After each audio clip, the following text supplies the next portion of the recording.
తెలంగాణలో రాష్ట్ర శాసనసభ శీతాకాల సమావేశాలు డిసెంబర్ 9వ తేదీ నుంచి జరిగే అవకాశాలు ఉన్నాయని రెవెన్యూ, గృహ, పౌర సంబంధాల శాఖల మంత్రి పొంగిరెడ్డి శ్రీనివాసరెడ్డి పేర్కొన్నారు. ఈ సమావేశాల్లో నూతన రెవెన్యూ చట్టం చేయనున్నట్లు స్పష్టం చేశారు.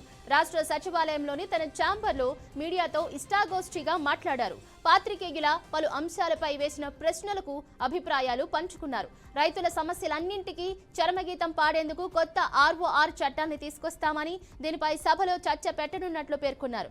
ధరణి చట్టాన్ని ఆసరాగా చేసుకుని గత ప్రభుత్వంలో కొందరు అక్రమాలకు పాల్పడ్డారన్నారు.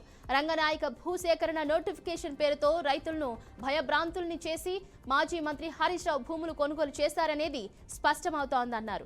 ఇక భూములు తీసుకుని నోటిఫికేషన్ రద్దు చేశారన్నారు. కానీ ఇందుకు చాలా పెద్ద ప్రక్రియ ఉంటుందని తెలిపారు. హరీష్ రావు నిబంధనల ప్రకారం కొనుగోలు చేశారో లేదో విచారణలో తేలుతుందన్నారు. దీనిపై సమగ్ర విచారణ జరుగుతోందని, తొందరపడొద్దని మంత్రి పేర్కొన్నారు. ఒక్కసారి నోటిఫికేషన్ జారీ చేశాక రద్దు చేయడం అంత సులువు కాదని, వైఎస్ ముఖ్యమంత్రిగా ఉన్నప్పుడు గోపన్పల్లి భూములను భూసేకరణ నోటిఫికేషన్ ద్వారా సేకరించగా అవి ఇప్పటికీ ప్రభుత్వం పరిధిలోనే ఉన్నాయని గుర్తు చేశారు.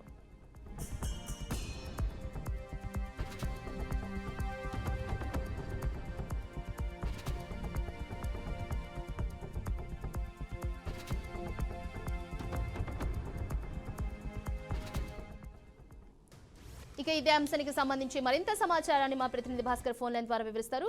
భాస్కర్, చెప్పండి. మొత్తానికైతే మంత్రి పొంగిరెడ్డి శ్రీనివాసరెడ్డి ఇష్టాగోష్ఠిగా మాట్లాడిన నేపథ్యంలో చాలా విషయాలను పంచుకున్నట్టుగా తెలుస్తోంది. డీటెయిల్స్ ఏంటి? చెందిన డిసెంబర్ 9వ తారీఖు నుంచి శీతాకాల అసెంబ్లీ సమావేశాలు జరిగే అవకాశం ఉందని సూచనపాయంగా మంత్రి పొంగిరెడ్డి శ్రీనివాసరెడ్డి సమాచారం చెప్పినట్టు తెలుస్తుంది. అయితే ఈ నేపథ్యంలో ముఖ్యంగా డిసెంబర్లో జరగబోయే అసెంబ్లీలో ప్రధానంగా చర్చకొచ్చే అంశాలు ఆర్ఓఆర్ చట్టం సంబంధించి పూర్తిసారి దాని మీద చర్చ జరిగే అవకాశం, దీనిపై రైతులకు కొన్ని రోజుల నుంచి ఇబ్బంది పడే అంశాన్ని కూడా పూర్తిగా పౌర సంబంధాల శాఖ మంత్రి పొంగిరెడ్డి శ్రీనివాసరెడ్డి పూర్తిగా కులంకుశంగా చర్చకొంచి, ఎందుకంటే ధరణిలో ఉన్నటువంటి అనేక అవకతవకలతోటి రైతులు చాలా ఇబ్బంది పడ్డారు. ఆ స్థానంలో ధరణిని పూర్తిగా వెబ్సైట్ ను ఎత్తేసి దాని స్థానంలో భూమాత చట్టం తీసుకొచ్చే అవకాశం ఉందని చెప్తున్న పరిస్థితి. ఈ నేపథ్యంలోనే రెవెన్యూ చట్టానికి చేయనున్నట్టు ఆ రాష్ట్రం స్పష్టం చేసిన పరిస్థితి. సచివాలయంలో తన ఛాంబర్లో మీడియాతో ఇష్టాగోష్ఠి మాట్లాడినటువంటి పొంగిరెడ్డి శ్రీనివాసరెడ్డి కొత్త ఆర్ఓ చట్టంతో పాటు దీనిపై సభలో చర్చించి దీనిపై అనేక అంశాలు, ధరణిలో ఉన్నటువంటి ఇబ్బందులు కావచ్చు, రైతులకు ఉన్నటువంటి ఇబ్బందులు కావచ్చు, టెక్నికల్ సమస్యలు కావచ్చు, బ్యాంకర్లకు ఉన్నటువంటి ఇబ్బంది కావచ్చు, అన్ని పూర్తిగా దీనిపై సమగ్రంగా సమాచారం తీసుకొని దాన్ని అసెంబ్లీలో ప్రవేశపెట్టనుంది. అసెంబ్లీలో ఒకే బిల్ పాస్ చేసిన తర్వాత ఆ కొత్త చట్టాన్ని తీసుకొచ్చే అవకాశం ఉంది. అదేవిధంగా గతంలో ఉన్నటువంటి కొంత ధరణి చట్టం సంస్థగా ఆసరా చేసుకుని కొంత గత ప్రభుత్వంలో కొన్ని అక్రమాలకు పాల్పడ్డారని చెప్పడం జరిగింది. దాన్ని కూడా విచారణలో భాగంగా దాన్ని కూడా తీసుకొస్తాం బలిగి పెట్టి ఆ స్థాయిలో ఎవరున్నా, ఎందుకంటే ధరణి వెబ్సైట్ అనేది పూర్తి స్థాయిలో ప్రభుత్వం వారికి అనుకూలంగానే మంచుకుంది. గతంలో ఉన్నట్టు పనిచేసినటువంటి సీఎస్ కావచ్చు, ముఖ్యమంత్రి కానీ టాప్ టు బాటం అందరూ కూడా దీన్ని ఆసరాగా అడ్డు పెట్టుకుని భూములు మొత్తం కబ్జాలు చేసిందని చెప్పి మా దగ్గర సమాచారం ఉంది. దాని ప్రకారంగానే చట్టం తన పని తాను చేసుకుని దీనిపై చర్యలు తప్పకుండా అని చెప్పి ఒక చెప్పకనే చెప్తున్న పరిస్థితి.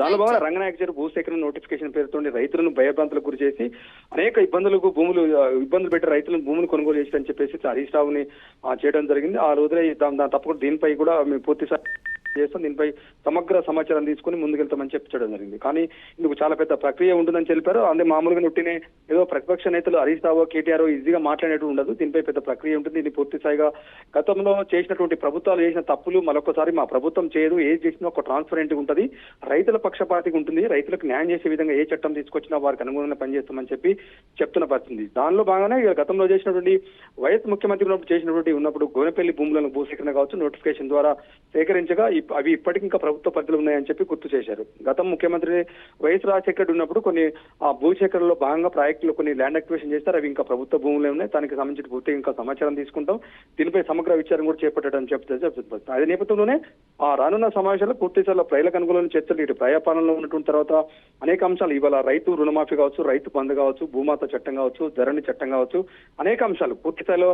అదేవిధంగా కేటీఆర్ పై కేసు నమోదు చేయాలని చెప్పి గవర్నర్ అంశం ఉంది. గవర్నర్ దాని పూర్తి స్థాయిలో సమాచారం తీసుకున్న తర్వాత దీన్ని ఫర్దర్ యాక్షన్ ఉంటుందని చెప్పడం జరిగింది. ఇలాంటి అంశాలు అసెంబ్లీలో రేపు జరగబోయే డిసెంబర్ 9న ప్రారంభంగా ఉన్నటువంటి శీతాకాల సమావేశాలకు సంబంధించి అనేక అంశాలు చర్చకు వచ్చే అవకాశం ఉంది. ప్రధానంగా ధరణి చట్టం మీద పెద్ద మొత్తం చర్చ జరుగుతుందని చెప్తున్న పరిస్థితి ఉంది. Okay, right. Thank you so much Bhaskar.